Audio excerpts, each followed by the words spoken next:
Asia cup का semifinal और दो मुकाबले जो बिल्कुल बिलिंग रहे सेमीफाइनल के। पहला मुकाबला था इंडिया और थाईलैंड के बीच में और दूसरा था श्रीलंका और पाकिस्तान के बीच में।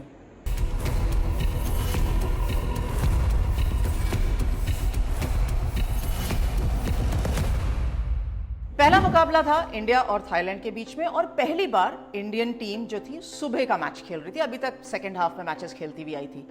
इसीलिए थाईलैंड के कैप्टन ने बोला कोई बात नहीं, हम टॉस जीते हैं लेकिन आप पहले रन्स बोर्ड पे डालिए क्योंकि हम चेस करना प्रेफर करेंगे और जो अर्ली एडवांटेज है वो हम बॉलर्स के साथ इस्तेमाल करेंगे। भारतीय टीम ने 3 चेंजेस किए।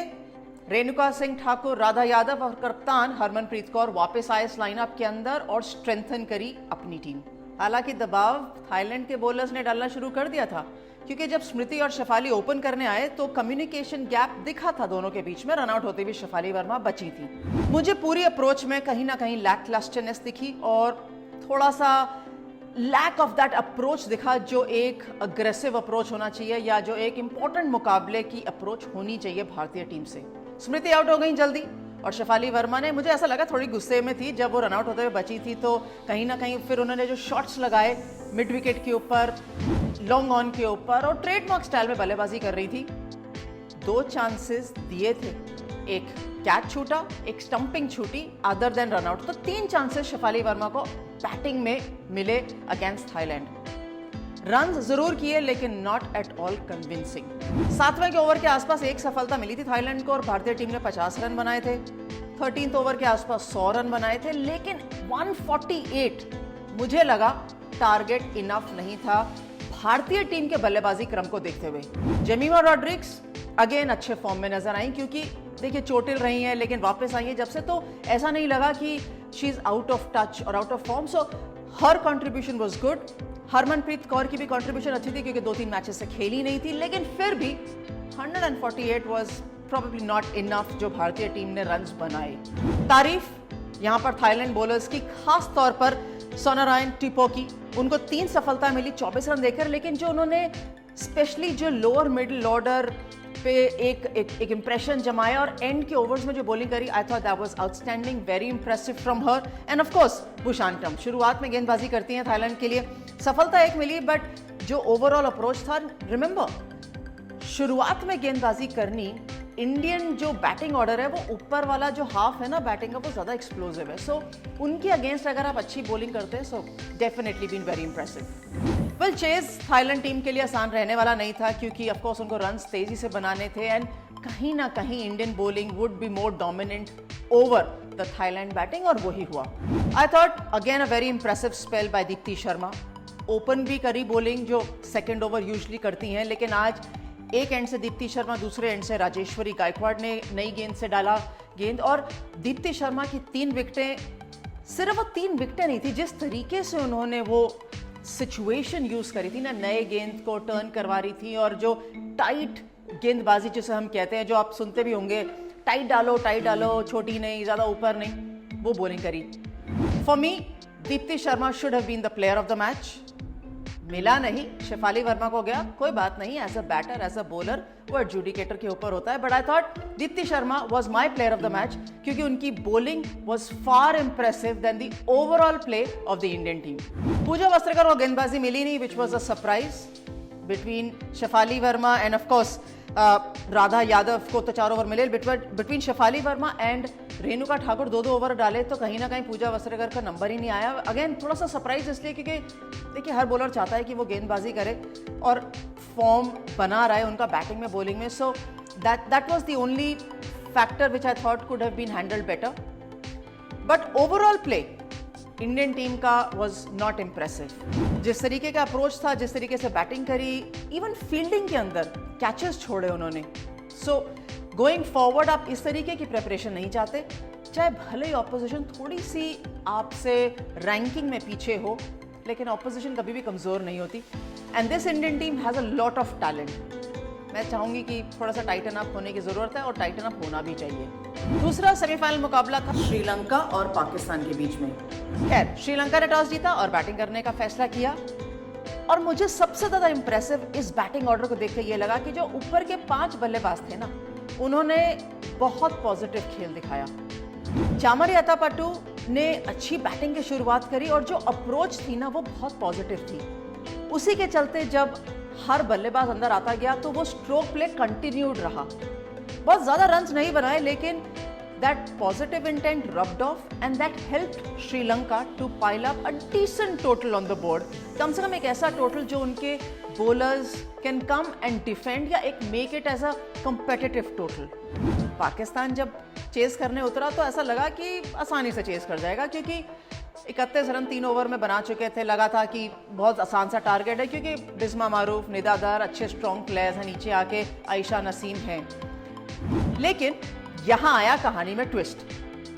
जब ओपनर्स आउट हुए उसके बाद बिस्मा मारूफ और निदा दर की एक अच्छी पार्टनरशिप हुई। इनफैक्ट वो पार्टनरशिप 42 रनों की जो थी ना उसने एक सॉलिडिटी दे दी कि कम से कम एक आसानी सा चेज हो सकता है। लेकिन जैसे ही बिस्मा मारूफ आउट हुई, रन्स वहां से बहुत ज्यादा नहीं थे, 12-13 रन चाहिए थे श्रीलंका ने जो डिफेंड कर रहे थे वहां से सामने। लेकिन ऐसा लगा कि निदा दर अकेली पड़ गई।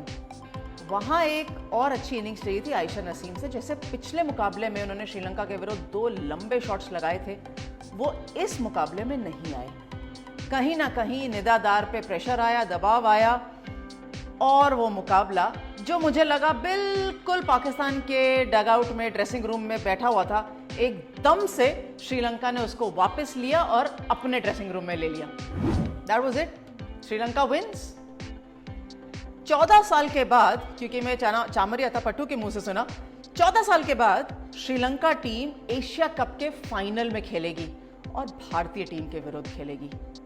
What an achievement. जिस टीम ने पूरा स्ट्रगल किया हो, and this was not their best cricket for Sri Lanka, specially 2022 के विश्व कप, 50 ओवर विश्व कप के अंदर श्रीलंका टीम वर्ल्ड कप में नहीं पहुंची थी क्योंकि उनको क्वालिफायर्स खेलने थे, वो रद्द हो गए थे कोविड आउटब्रेक के चलते, और श्रीलंका 50 ओवर वर्ल्ड कप में नहीं पहुंची थी। So this victory in the Asia cup semifinal and a chance to play in the Asia cup final obviously will be very very special for Sri Lanka. Final के अंदर India के सामने खड़ी होगी श्रीलंका। हालांकि इंडिया ने अच्छी तरीके से डोमिनेट किया है श्रीलंका को, पर ये श्रीलंका टीम अब थोड़ी सी अलग नजर आएगी। चामरी अतापट्टू इस टीम के कैप्टन हैं, लेकिन उनका बल्ला ना इतना बढ़िया चला नहीं है, लेकिन सामने से बाकी प्लेयर्स का बल्ला चला है। So they not relying on Chamari Athapaththu specially in the batting department. ये एक अच्छी संकेत है श्रीलंका टीम के लिए, लेकिन ये अच्छे इंडिकेशंस नहीं है भारतीय टीम के लिए। भारतीय टीम मुझे लैकलस्टर लगी थी सेमीफाइनल के अंदर against Thailand. Definitely different approach होनी चाहिए इन द फाइनल, लेकिन इनोका रणवीरा, उनका स्पेल बहुत शानदार था, प्लेयर ऑफ द मैच भी मिला था उनको सेमीफाइनल मुकाबले के अंदर। So she will be on a much stronger pedestal confidence because former captain भी रह चुकी हैं वो श्रीलंका टीम की। एक्सपीरियंस है इनोका रणवीरा के पास, और जो बाकी बल्लेबाज है ना श्रीलंका के, वो कंट्रीब्यूट कर रहे हैं। तो दबाव श्रीलंका पे नहीं है, in fact it is a team on the rise, और जो टीम ऑन द राइज होती है ना उससे थोड़ा वेरी रहना चाहिए, जो मुझे लगता है भारतीय टीम को रहना चाहिए फाइनल के अंदर अगेंस्ट श्रीलंका। भारतीय team a stronger and a much better batting performance is required. देखिए, फील्डिंग में तो कोई बात ही नहीं है कि आप हल्का करें। बॉलिंग, बैटिंग, फील्डिंग, ये तीनों ऐसे डिपार्टमेंट है जो बहुत स्ट्रांग होने चाहिए, लेकिन फील्डिंग ऐसा डिपार्टमेंट है जिसमें आपको कभी सोचना ही नहीं चाहिए कि कौन सी टीम है अच्छी है, हल्की है, स्ट्रांग है। As a fielder and as a fielding side हमेशा you should be on top of your game, जो पिछले मुकाबले में भारतीय टीम दिखी नहीं। फाइनल के अंदर कोई अवसर देना नहीं चाहिए बिकॉज श्रीलंका तंग कर सकती है। इनफैक्ट अगर याद हो, जो तीसरा T20 मुकाबला था श्रीलंका और भारत के बीच में, श्रीलंका में अभी कुछ 3 महीने पहले, वो श्रीलंका जीती थी। So it's time to be very because final है, फाइनल में नो मिस्टेक्स। मेरे Indian 11 for the final same team खेलेगी जो सेमीफाइनल का मुकाबला खेली थी अगेंस्ट थाईलैंड। अगर सारे खिलाड़ी फिट हैं तो मुझे नहीं लगता यहां से कोई बदलाव होएगा। वही टीम जो सेमीफाइनल में खेली थी, वही टीम श्रीलंका के अगेंस्ट फाइनल में खेलेगी। मे the best team win and I would hope that's India. एक और चीज, आपको क्या लगता है कि प्लेयर ऑफ द सीरीज कौन हो सकता है? Top run getters of course Sri Lanka से हर्षिता भी हैं, जेमिमा रॉड्रिग्स भी हैं, ऑलराउंडर श्रेणी के अंदर भी प्लेयर हैं, और बॉलिंग में टॉप अभी तक ऑफ कोर्स सेकंड पे स्पिनर है श्रीलंका इनोकर और नवीरा, लेकिन टॉप पर है दीप्ति शर्मा। आपको क्या लगता है कि प्लेयर ऑफ द सीरीज कौन हो सकता है? Top run getter, top wicket taker या बेस्ट ऑलराउंडर? मेरा पिक कौन होगा अगली बारी बताऊंगी। कम ऑन, गेस कर सकते हैं। मैंने एक आध नाम तो ले लिया इस बीच में, लेकिन मैं वेट करूंगी आपके पिक का। जल्दी बताइए। फाइनल के बाद मैं अपना फाइनल बताऊंगी कि मेरा क्या थॉट था। Like, comment, share, subscribe and see you soon just here on different strokes.